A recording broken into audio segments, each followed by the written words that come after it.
Okay, good morning. Welcome to Family Math number 553. Family Math 553. So we are returning to a really fun book called Patterns of the Universe by Alex Nellis and Edmund Harris. And you chose to color in this dice walk section. So I'm going to go and just kind of zoom out on what you colored, but can you explain what was going on here? Well, in this one, you choose one of these hexagons to start at. Okay. And then from there, there's actually a little diagram on the other page. But right, there it is. From there, this is where you're at. Okay. You roll a dice, and you do, when the number is, you do what the number says. Okay. We move to that square. And then you repeat. Okay. Alright, so until you reach an edge. Tell me about what happened here.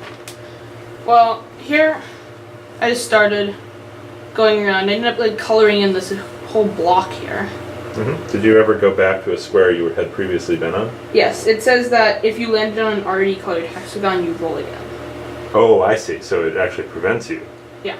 Okay, but you would, without that restriction, you would have. I would have been on a square I'd already been on. Okay, but so those squares are blocked. Interesting. Okay. So, all right. So sorry. So go back and what happened? So, I was bouncing around, just going around. I colored in this whole thing here, and then I actually started to go up here. Mm-hmm. Colored in a bit here, and went up here to the end. All right. Interesting. What do you think is going to happen in general on these sorts of patterns that are called random walks? Well, in general, you're probably going to stay close-ish to the start. Okay. Why? Because each number has an equal probability of being chosen. Uh-huh. So, when you roll a 6, also that prevents you... Well, actually, in this one you're more likely to go up. Or down, or not the direction you came from. Because if you rolled, here, I rolled a 1. Uh-huh.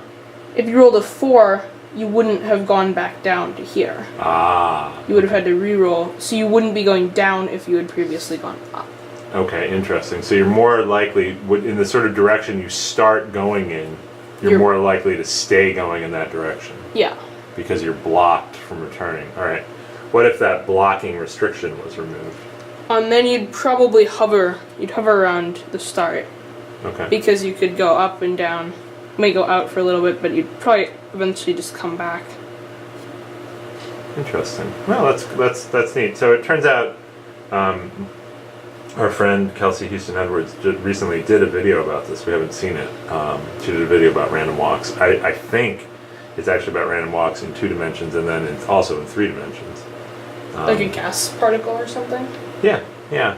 And that's sometimes this is called Brownian motion.